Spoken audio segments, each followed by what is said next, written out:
Good morning, good afternoon, and good evening, WHO and UNICEF colleagues from around the world.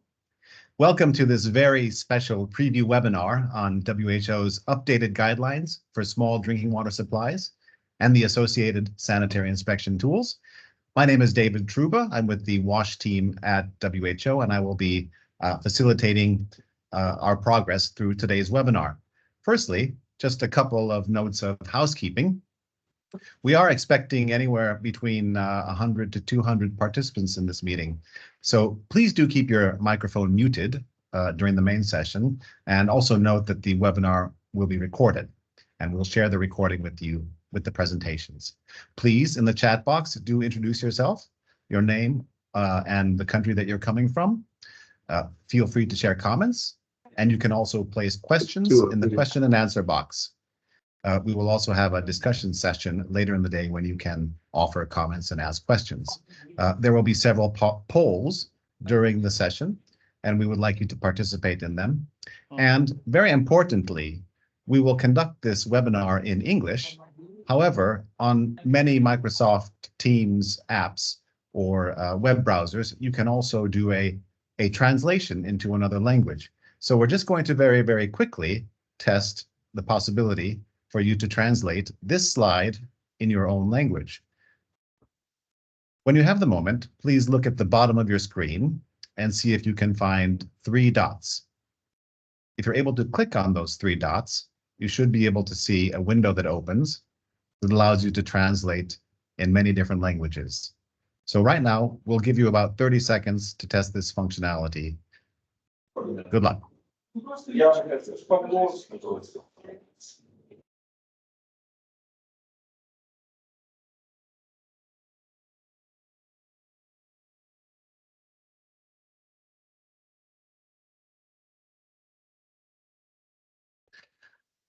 Wonderful. We see a few people nodding their heads, so I'm trusting that the translation is working and that this will help to make the webinar and the presentations a little bit more accessible. Just please note that if you can't find the translation function, it may not be that your team's version has it. Moving forward, today's webinar will have opening remarks from both WHO and UNICEF. There will be a presentation on the guidelines and associated tools. There will be reflections from WHO and UNICEF country offices, specifically the Philippines and Nigeria. We'll also have a moment of looking forward in terms of what other activities and actions can be taken with regard to the guidelines and the sanitary inspections in the coming months. Then we will have a 15-minute open Q&A session, and we really welcome you to either give us your voice or to put questions into the chat box, and we'll try to respond to as many as we can. And then we'll have a few closing remarks. So that having been the housekeeping, let's go to our opening remarks. And we're very honored to have 2 distinguished speakers to open up our webinar today. We have Mr. Bruce Gordon, who is the unit head for Water, Sanitation, Hygiene, and Health at WHO. And we have Ms. Cecilia Sharp, the director for WASH and SEED, Climate, Environment, Energy, and Disaster Risk Reduction at UNICEF. Thank you very much for joining us on today's webinar. Let's hand it over to Bruce Gordon. Bruce?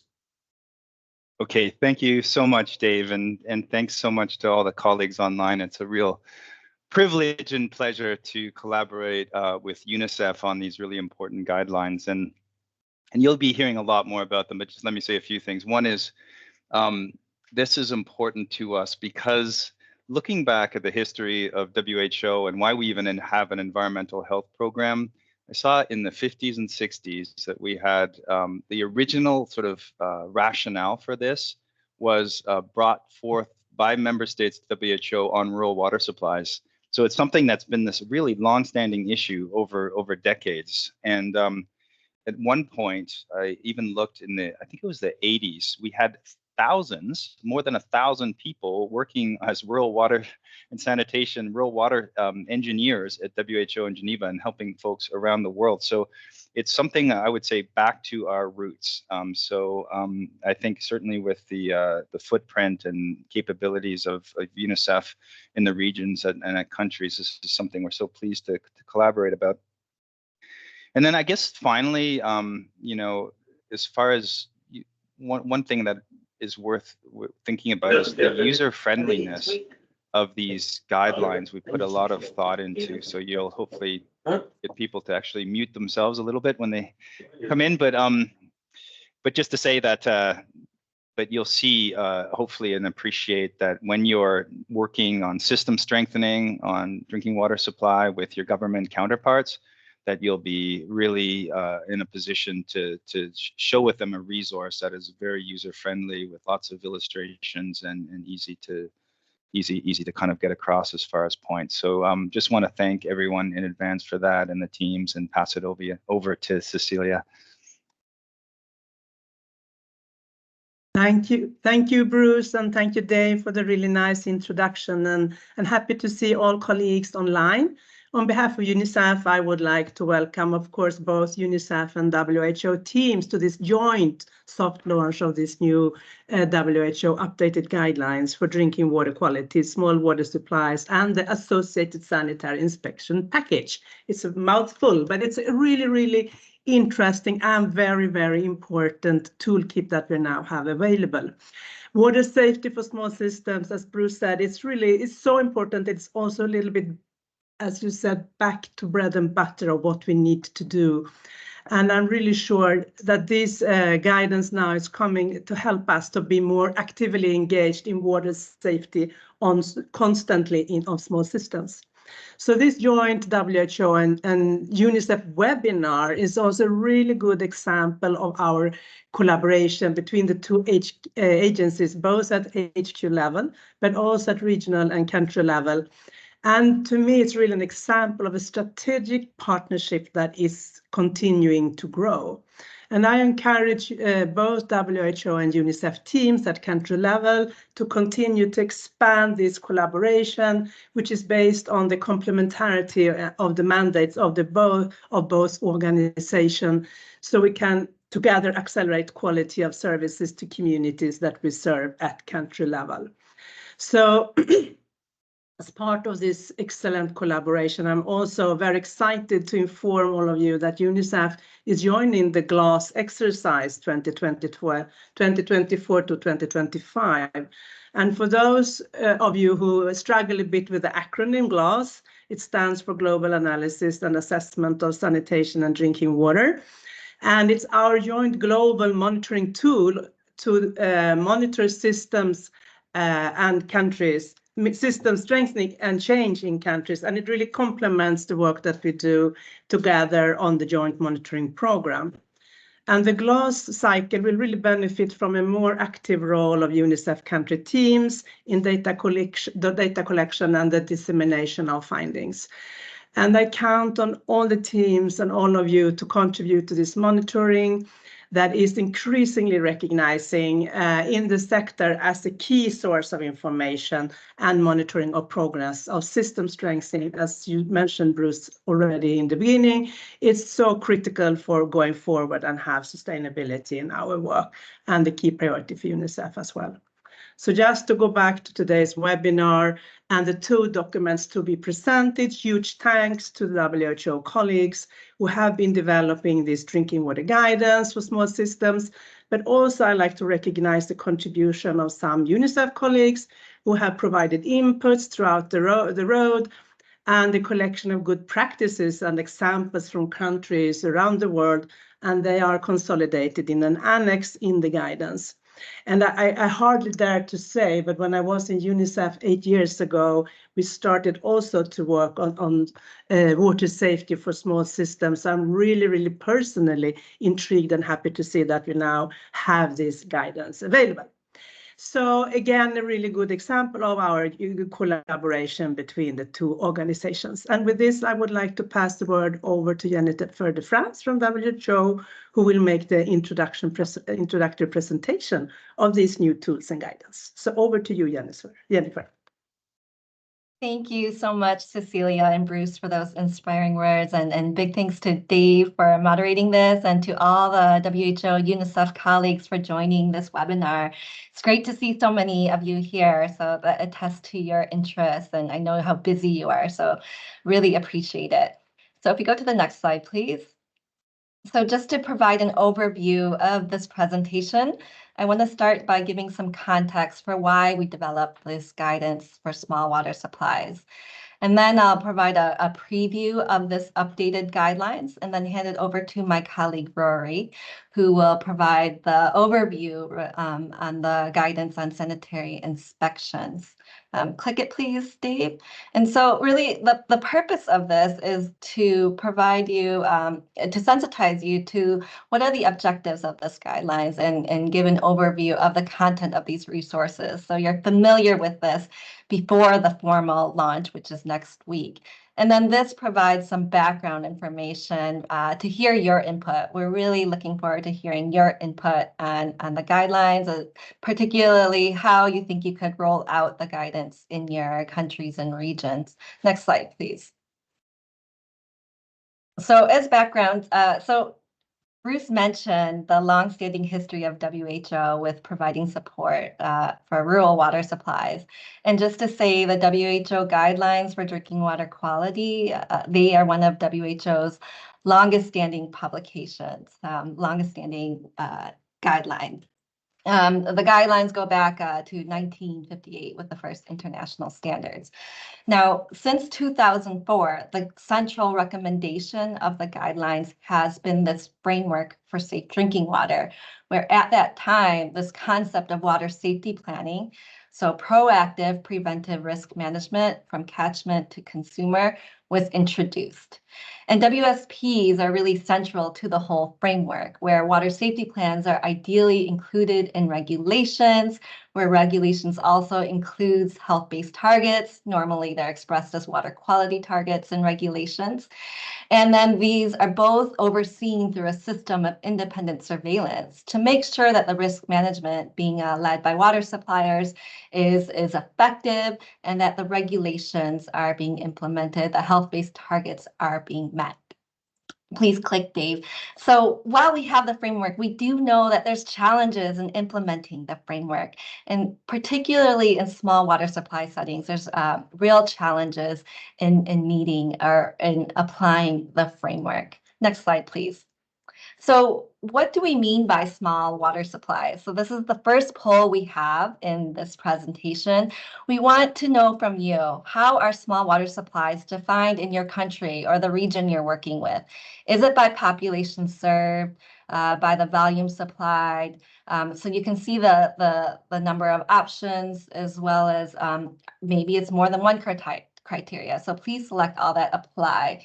So for those who cannot get the poll to work, you can type your responses in the chat. There we go. Perfect. At least for me, I can see the poll now. So please put your response in the poll, or again, if you don't see the poll option, you can just write your response in the chat. So we can just give a couple, maybe like 20 seconds for that. So you can see here, just a different option. So as I mentioned about population or the volume of water supply, maybe it's by technology. Is it based on pipe systems versus point water sources, or from rural versus urban, peri-urban, or is it the type of settings? So can we see the responses, Dave?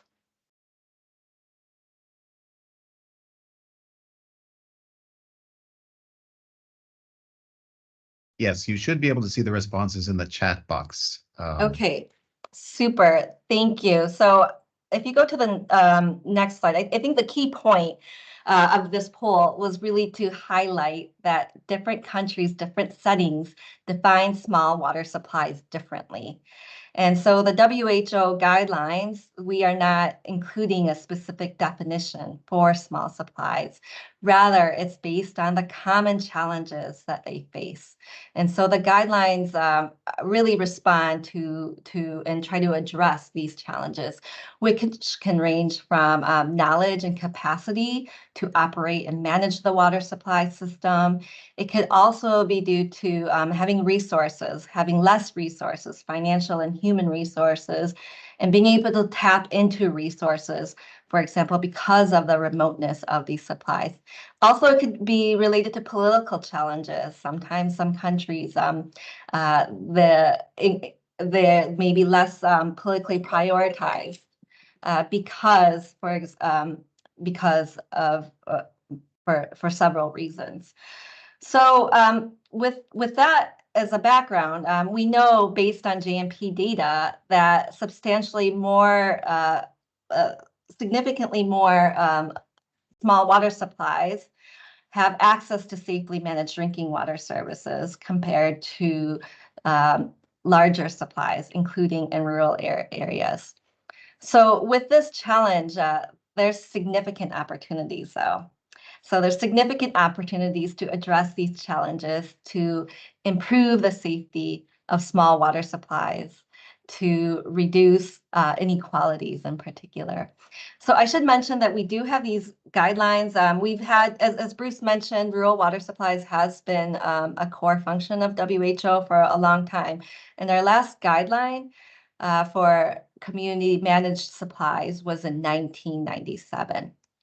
So this guideline, which I will be presenting, as well as the sanitary inspection packages, this supersedes the 1997 guidance. Next slide, please, Dave. So just to briefly highlight what are some of the key changes made. So I think since 1997, there's been a substantive amount of learnings that have informed the update of this guidance. This includes on risk management. As I mentioned, water safety planning concept was introduced in 2004. There's been a lot of experience also with sanitary inspections. The guidance now is more targeted to decision makers. So those that have influence for regulations, for risk management frameworks, for developing surveillance guidance related to water safety. The guideline also provides more tailored advice for the different types of small water supplies. This could include piped and point sources, as well as those that may be managed by households, communities, or professionally managed systems. Next slide, please. So this slide it's really highlighting, the development of this guideline has been a long process. And the key point I want to make is that the update of this guidance, it really considered a comprehensive data source. So it considered the learnings from the evidence, from science, but also based on practitioner feedback. So it really, really was a wide process. We have a working group that oversaw the development of this guideline. And as we heard from Cecilia, it's also included input from colleagues from the WHO and UNICEF different offices. So big thanks to all the colleagues who've provided support from the regional offices. I saw Oliver Schmall earlier. He was part of the working group, and many of you provided your review comments, as well as you heard from Cecilia, the case examples. And some of them you'll hear about later in this session. Next slide, please. So the guidelines, there's a number of overarching principles that inform the recommendations and practical guidance that are in the guidelines. And I just want to highlight a few of these. So because of limited time. So one is taking a risk-based approach. It recognizes that with limited resources, we need to make sure that we use those resources effectively to best protect public health. And that as we gain resources in human resources, technically, financially, we can progressively improve over time. We heard about systems strengthening, the importance of that, and the guidelines is very clear that we need to take a systems approach to addressing water safety. We cannot address water safety in isolation from the wider enabling environment.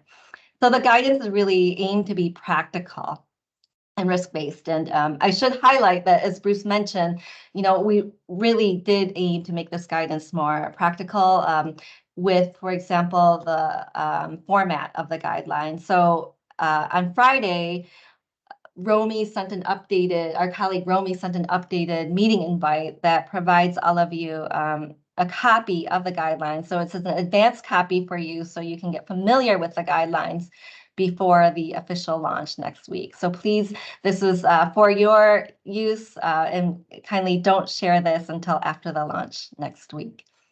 Next slide, Dave.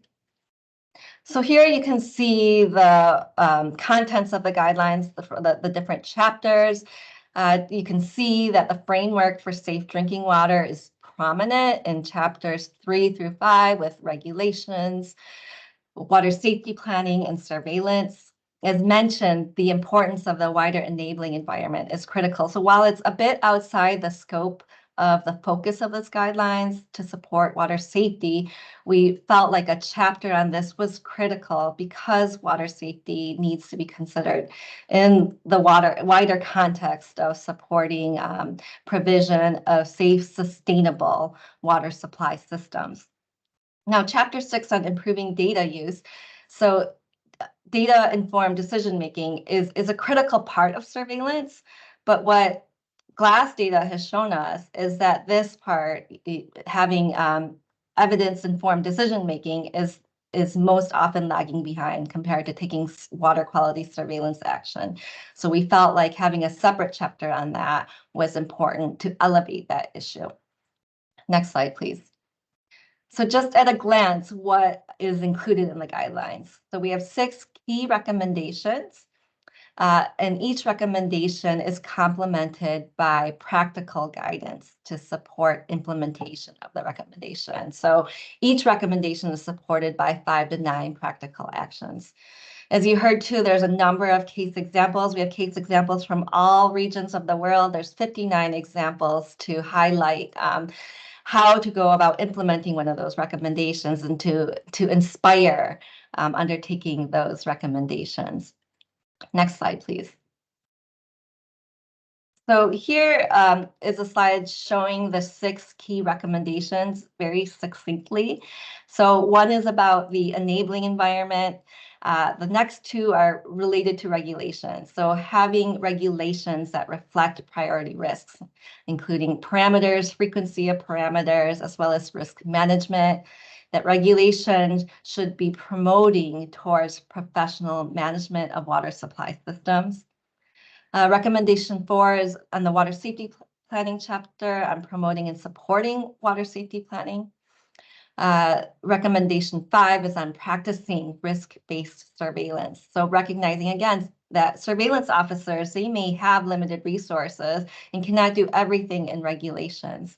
And so there's a need to make judgments to ensure that limited resources are used most effectively for conducting surveillance. And then the 6th recommendation is about strengthening systems of data use. So because of limited time, we're just going to take a little bit more of a deep dive on just one of the recommendations, and that's on water safety planning. So next slide, please. So as mentioned, each recommendation is supported by a number of implementation actions. So you see 7 practical actions to support the water safety planning recommendation. So in this recommendation, it's implicit that regulations should include water safety planning, either promoting or ideally requiring. But including in regulations is not enough. There's a need to support achieving the regulatory requirements. And this could include providing trainings, developing practical tools such as water safety plan templates or the sanitary inspection forms. You see a number of the implementation actions are really underpinned by those cross-cutting principles I mentioned before, from system strengthening to progressive improvement. Next slide, please. So we're going to look a little bit more about the guidance around establishing risk management requirements. So if you click again, please, Dave. So as I mentioned, water safety planning is part of the framework for safe drinking water, and it's really considered the gold standard for water suppliers for risk assessment and risk management. But the guidelines recognizes that water safety planning may be difficult, particularly for very resource-constrained settings to implement. And so in some contexts, actually, sanitary inspections, including management actions, may be the most feasible and appropriate options, such as in household managed systems. Other cases, sanitary inspections can be considered an interim approach before a full water safety plan is developed and implemented, as well as sanitary inspections can be a tool, can be a key part of water safety planning. Next slide, please. And just to highlight that for this practical action, we have this case study from Germany, which shows how Germany has gone about with this recommendation. So in Germany, they do have risk assessment, risk management requirements, so a WSP type requirement for supplies, where smaller supplies have more time to meet the requirement. And but then for certain settings, such as household managed supplies, they're instead of having a WSP requirement, they have a sanitary inspection is actually promoted rather than being required. They're promoting sanitary inspections for these supplies. Next slide, please. So just to summarize the recommendations, this implementation actions is all summarized in an executive summary. And we will make available the executive summary next week during the launch in different languages, on Arabic, French, Russian, and Spanish. So I think it's over to you, Rory, next. So next slide, please, Dave. Okay. Thanks very much, Jennifer.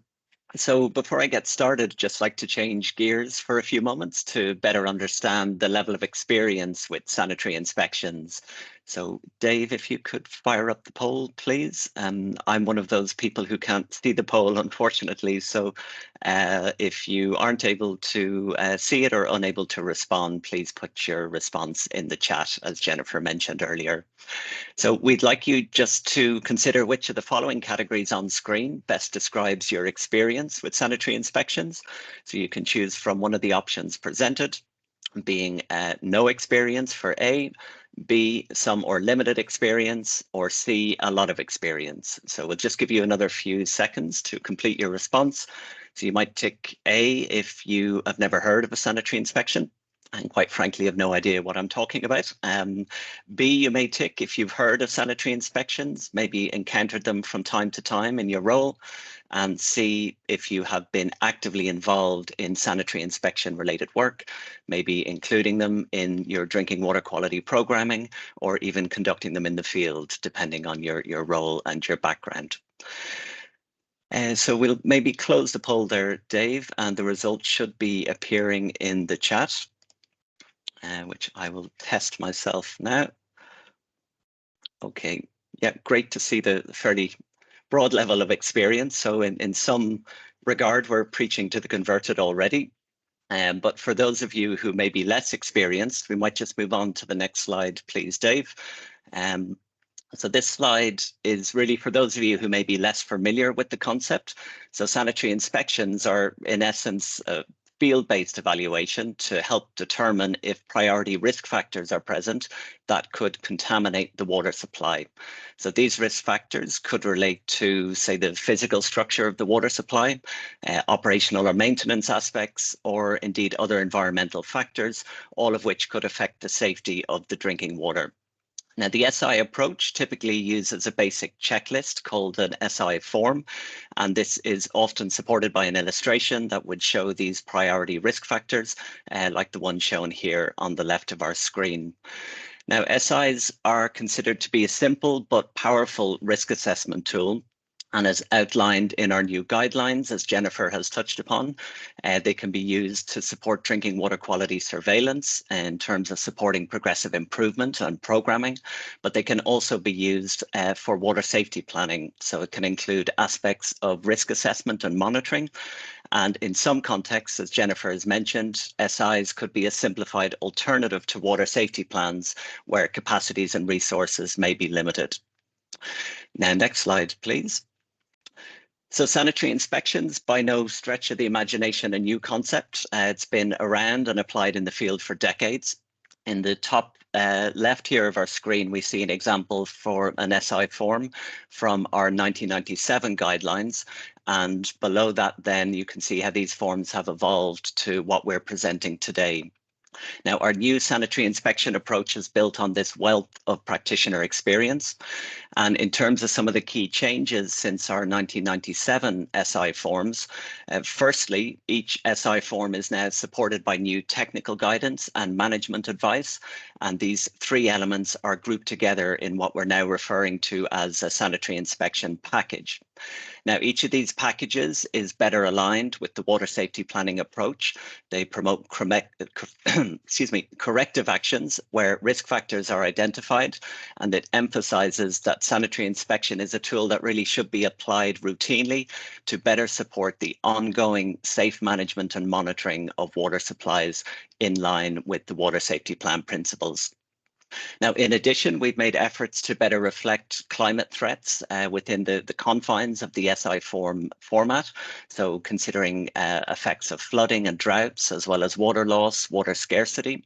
And we've also included equity considerations. So for example, we've provided some technical information to help ensure water points are more accessible for all users of the water supply. And lastly, we've recognized that adapting the packages to the local context can be important in some settings.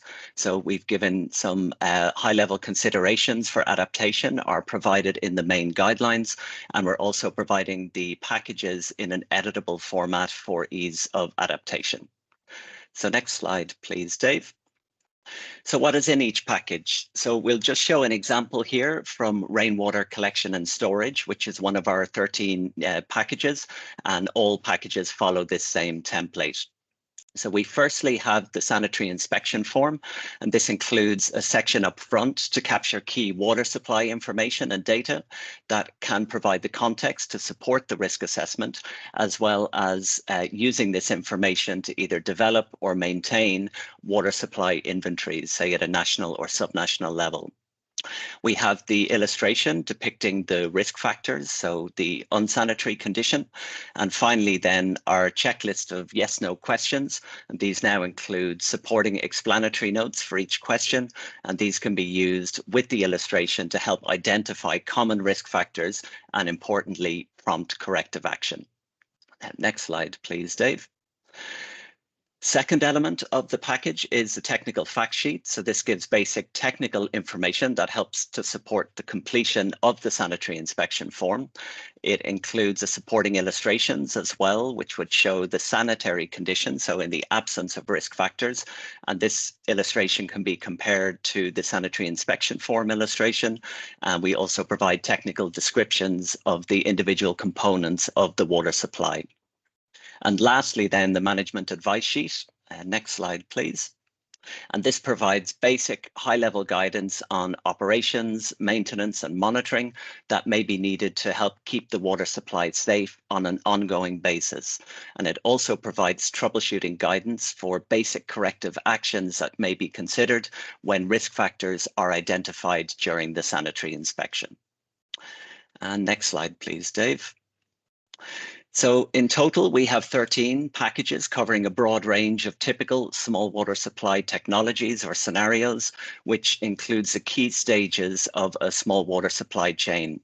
So in terms of water sources, packages 1 to 7 cover point sources such as dug wells, springs, and boreholes, as well as surface water intakes. And in terms of distribution and storage, the packages 8 to 12 cover elements of a typical small piped distribution system, as well as water carting and kiosks. And lastly, the all-important user level with package 13 is a new dedicated package on household practices. So the red stars illustrated here indicate packages that are either new or have been significantly updated from the original 1997 sanitary inspection forms.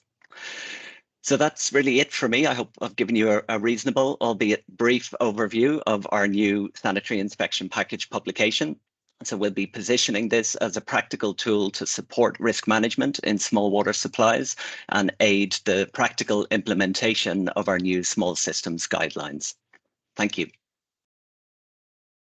Thank you so very much, Rory and Jennifer, for the overview of both the guidelines and the sanitary inspections materials. Really wonderful to see how they've evolved from 97 until now.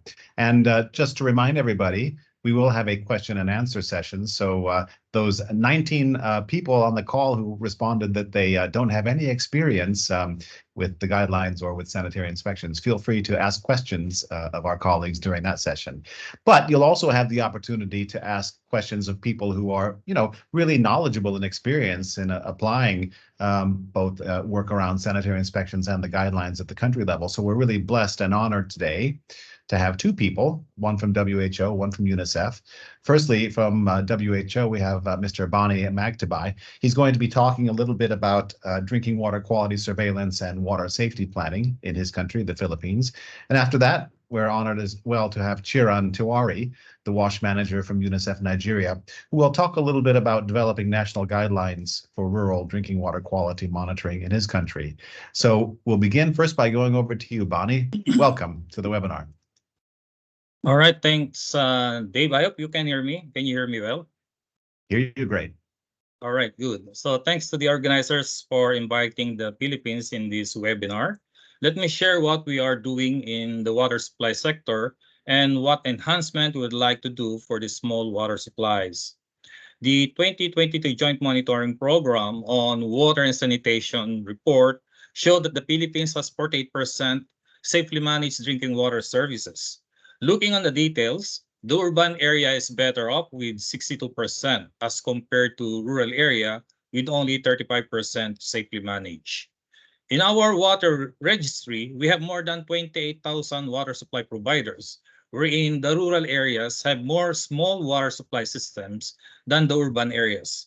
The typical small water supply systems with a maximum population served of at least 5,000 persons are the community managed, local government managed, and water refilling stations or water kiosks.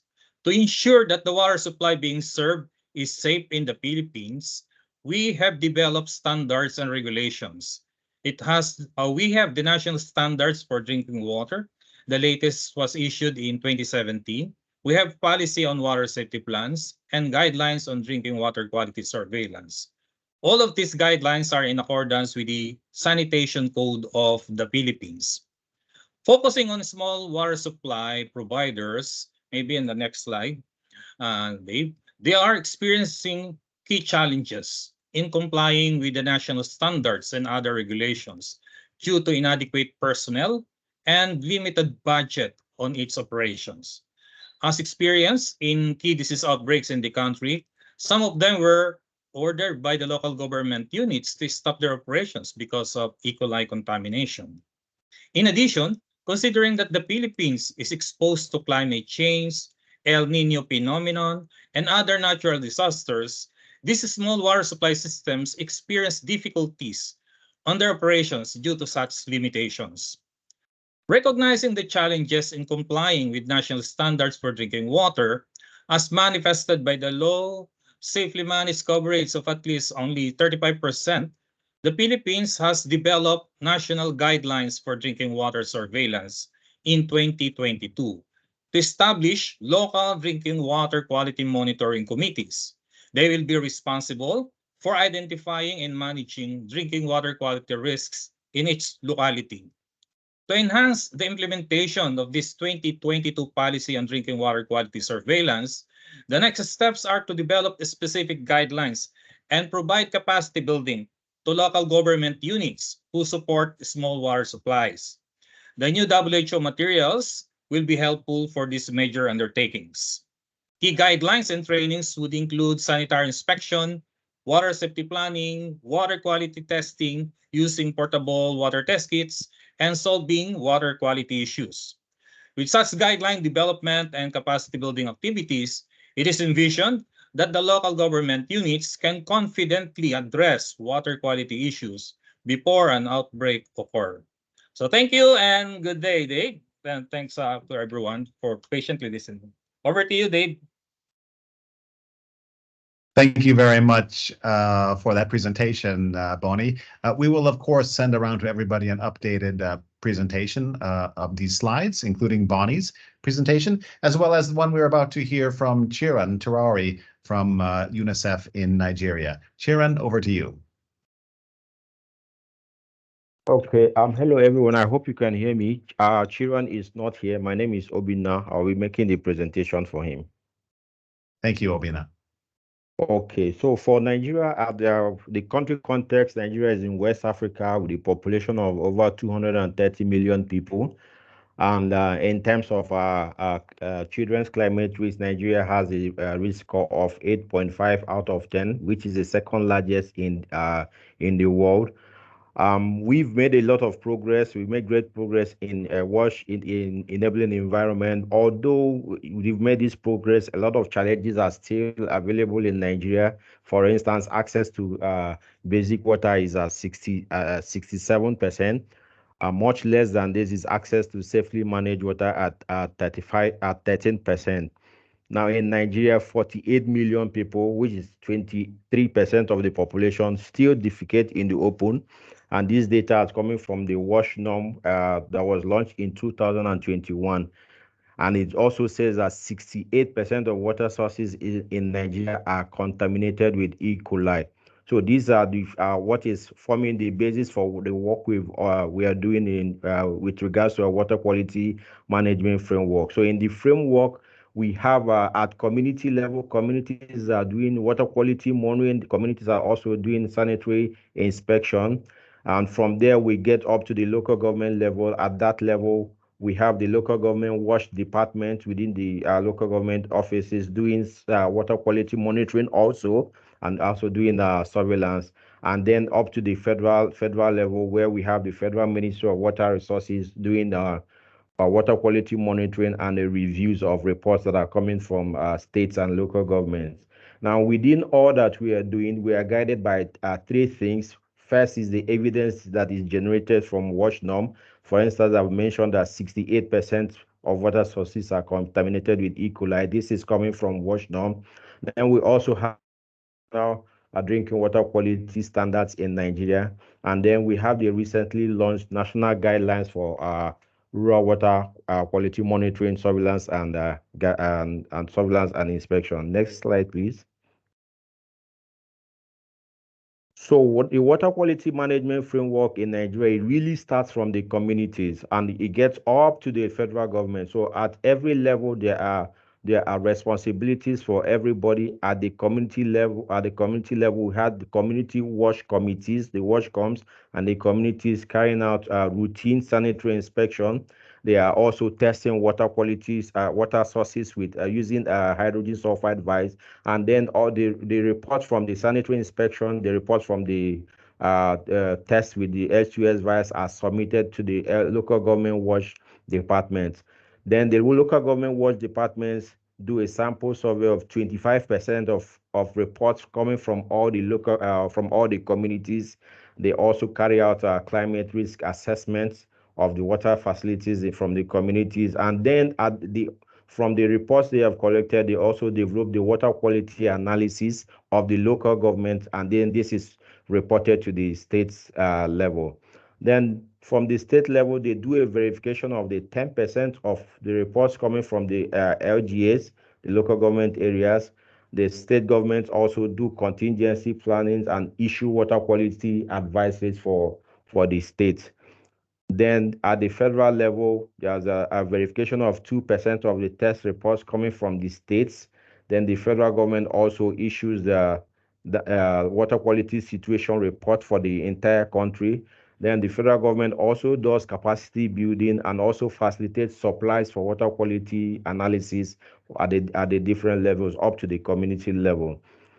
Now, what we are doing have started in 2017 when we started developing the national guidelines for rural drinking water quality monitoring and surveillance, and that was finalized and launched last year by the Minister for Water Resources in the country. Also in 2023, last year, we have taken water safety planning to scale in the country. We've started water safety planning in a lot of the states in the country, and which will also continue in 2024. Again, in 2023, we started local production of hydrogen sulfide vials, which will also continue in 2024. But in 2024, we are looking at private sector-led production, because what we've been doing so far is being supported by UNICEF. But going forward, we want to engage private sectors to see that these SUS vials are produced locally. And then We've also reviewed the WSP water safety planning process to make it climate resilient, what we are calling climate resilient water safety planning. Making sure that in the process of developing water safety plans in communities, climate factors are also considered by the communities. Next slide, please. So far, we've made great progress in creating enabling environment for developing national guidelines, and then having also a good framework using the sector-wide sustainability check, the WASH norms, and both are all providing very good framework for what we do, what we are doing in terms of water quality management. Last year, we also did an orientation for all the states where we are focusing on the use of the guidelines, and this has created opportunity to accelerate the water quality agenda in the country. We also have very good experience with the climate resilient water safety planning, which is a risk-based approach in water safety planning. Still, again, we still have a long way to go, because at the federal level, there are a lot of competing priorities which the Federal Ministry of Water Resources has to handle. A lot of the states in the country still do not have water quality roadmaps and action plans. Capacity gaps and human resources are even non-existent in some areas, in some states. So these are things that we are going to prioritize going forward. And then, like I mentioned, financing for the production of the hydrogen sulfide vials, we want to bring in the private sector to see that this is being led by the private sector. As it is now, it's being donor dependent. And then going forward, we also want to see community water systems being managed by professionals, generally being managed by community wash coms in the communities. So we see good opportunities for UNICEF and WHO to collaborate in terms of capacity strengthening for government partners at the state and LGA levels. And then we also want the federal government and state government to take leadership in the process of water quality management in Nigeria. So I'll stop here, and I wait for your questions. Thank you very much. Thank you so much, Obinna, and also Bonnie. Obinna, we might ask you just one quick question, because in the chat, there was a query from a colleague who asked at what specific local level is the H2S being produced. You mind giving us a quick 30-second response on that? So the H2S vials are being produced by the Federal Ministry of Water Resources. So they have laboratories across the country where they produce the H2S vials and then distribute the states down to the communities. Excellent. Thank you so much for that. Colleagues, we have a short presentation following these really excellent interventions from Bonnie and from Obinna on behalf of Chiran, and we'll get to that in a moment. I just wanted to call the attention to a couple of questions and responses which have gone into the chat box, so please do feel free to look at those and think of other questions you might want to ask. I will ask our colleague Jennifer, when we get to the discussion period, to ask the question or to respond to the question about amending standards for the country level, because that's always an important question. But Jennifer, before that, why don't you go ahead and take us through what's coming next with the guidelines? Yeah, thanks, Dave. And before I do that, just a really big thanks to Obinna and Bonnie for sharing the experiences in the Philippines and Nigeria. And just to flag that more information about the good work that's been done in both countries are in the updated small water supply guidelines. So about developing risk-based regulations in the Philippines, as well as surveillance roles and responsibilities in the Philippines, and then a case study about risk-based surveillance in Nigeria. So please check out those case examples on the guideline for more information. So as I mentioned, we actually have our launch webinar next week on 15th of February. So hope you will join us there as well. We're working on the French version of the guideline now in parallel. And so the aim is to have it ready to publish it in the second quarter of this year. you know, we know the guidelines we have. There's a lot of information, and for different stakeholders, different types of information presented differently will be more useful. So we're also working also with Dave on developing infographics, flyers summarizing the key recommendations in the guidelines. We're also working on, or will be working on, training packages for implementing the recommendations in the guidelines. For us, maybe a priority area would be on sanitary inspections. And as you can see on the last bullet point, we want to have technical webinars on the guidelines. And the first one we're thinking of is on sanitary inspection. So this was just a very rapid introduction to the guidelines, we realize, and each of the topics presented in the guidelines warrant going into more depth.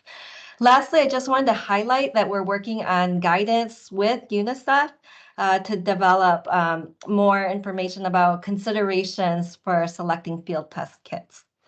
So looking forward, and this is really going to inform the discussion, is just how can WHO, UNICEF, regional offices, and country offices support guideline uptake? And here are some thought starters, but very much appreciated the input from Abina and Bonnie, which already highlighted some areas for specific support in those countries. So we would suggest, you know, it'd be great if you could consider advocacy around the guidelines and the key recommendations with the government counterparts, supporting revision of national drinking water regulations based on this guidance. So great to see that question. And piloting and scaling up water safety planning as well as sanitary inspections. So I think that's it. Thank you. And back to you, Dave. Thank you very much, Jennifer. A lot coming down the road. Maybe we might just go back and ask you quickly. We had a question from Norula. How can these standards be amended and aligned to the country level requirements? As most of the time, it is very difficult to stick to international guidelines considering the country's water resources situation. What sort of advice would you offer to Norula and other colleagues around that? Thank you so much for that great question. And maybe just to say firstly that the WHO guidelines are called guidelines for a reason, because they should be adapted to the country context. Not all the parameters in the guidelines, there's over 200, should be included in national standards, right?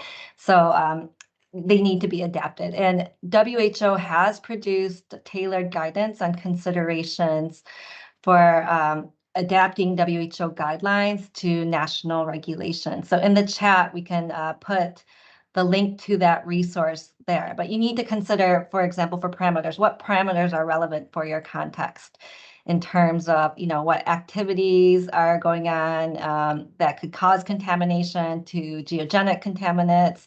You need to consider also the resources that you have available. So need to consider both of those aspects.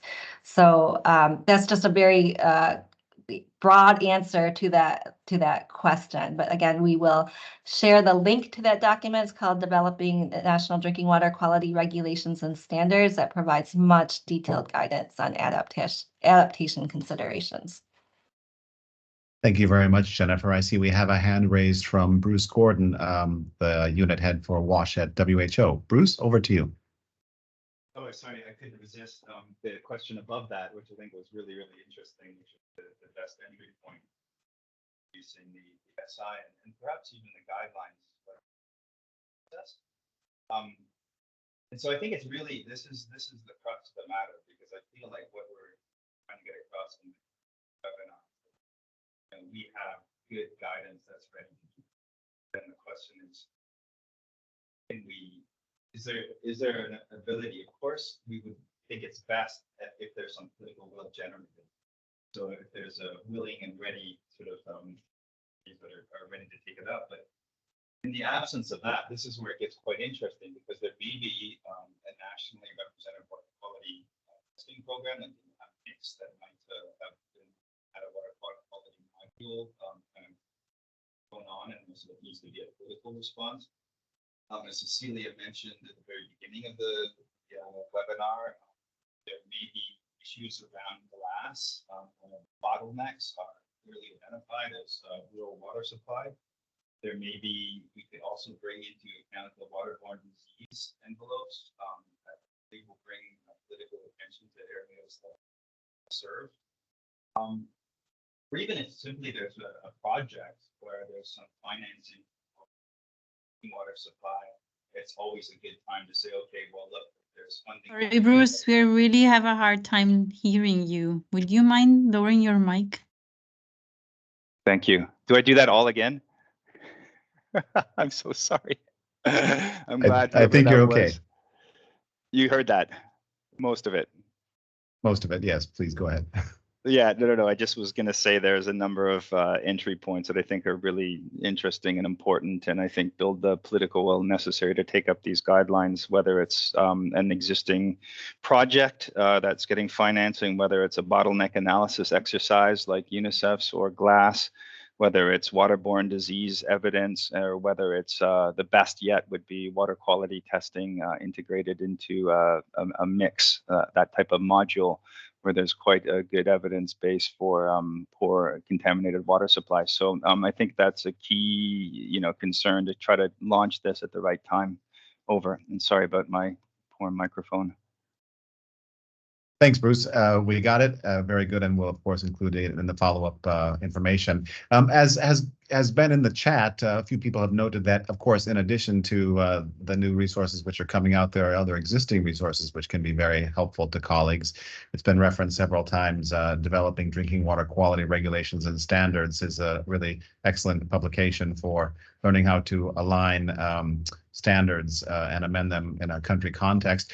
I'm looking to see if there are any other hands raised. At the moment, there are not, but I'm going to actually ask my colleague, Jennifer, the question about is there any guidance in the document about drinking water quality monitoring at the household level? Jennifer? Yes, there is. In the chapter on regulations, we've tried to provide much more practical guidance on water quality monitoring. So what parameters to consider in regulations, the frequency, and the locations. And this also includes considerations for household managed supplies. So I think you all should have a copy of the guideline. If you can't find it, please let us know. But there are these summary tables with this information about considerations for minimum requirements for monitoring in these different settings. Thanks very much, Jennifer. We're approaching the end of our webinar. We've just got a couple of minutes left. So we'd just like to close this short question and comment session and move on to actually what Jennifer had mentioned, which is what sorts of follow-up activities might be possible in terms of future webinars. So we're going to launch our final poll of the day and ask you to help us identify which sort of webinar would be the most interesting one to immediately follow up on after this opening preview. So the webinar poll has been launched. Please let us know your response. We'll give you about 30, 40 seconds before moving on.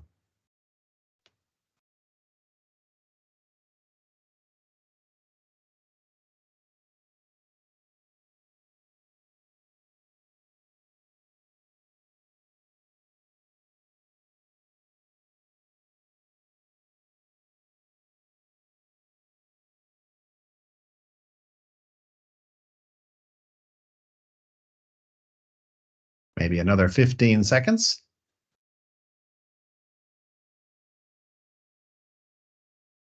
So the choices are, of course, establishing risk-based regulations, implementing WSPs in the context of small supplies, using WHO's new sanitary inspection packages, undertaking risk-based surveillance, or strengthening water quality monitoring capacity.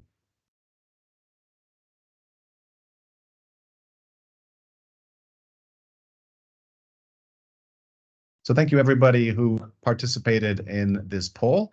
It looks like amongst those who were able to respond, we had the people most interested in having the next session focus on strengthening water quality monitoring capacity.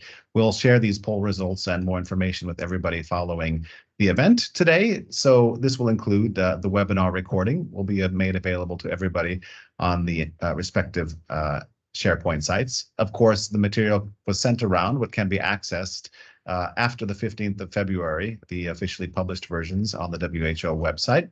And again, we'll be preparing additional webinars, as our poll just indicated, and you can keep updated on the guidelines, the tools for sanitary inspections, and other documentation through our WASH newsletter, which you can happily sign up to, and also read about it in the UNICEF newsletter, which everybody is very happy to get. So we'll be closing our session here with some final words from Jorge Alvarez Sala, our wonderful colleague at UNICEF. But we just wanted to note that, of course, there are experts at headquarters for both UNICEF and WHO who can respond to questions.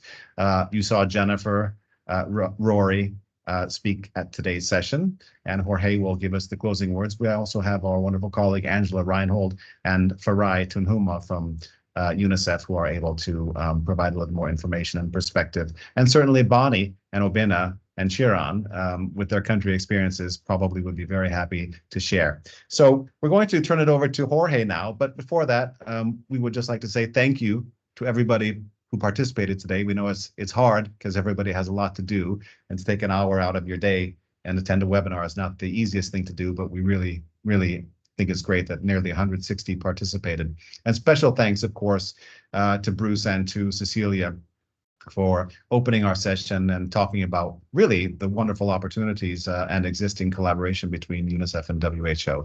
So again, thanks very much. Let's turn it over to Jorge Sala and have the final word for today's session. Jorge, over to you. Thank you very much. I will be super brief because I know that we are a bit 1 minute over time. As David said, thank you all for making the time to be here today in your busy schedule. Thank you to WHO, of course, for developing these two very important guidance documents for the sector, and for inviting UNICEF, of course, to have this preview of what is coming. I don't need to reemphasize the importance of water quality, water safety, but allow me to just speak to my UNICEF colleagues present here today. I see a lot of good friends here. And to remind all of us on the water game plan that was approved in 2020, where we have a minimum water safety, water level of service, which is basic +2, which is a basic service level that is safe and is also available where needed.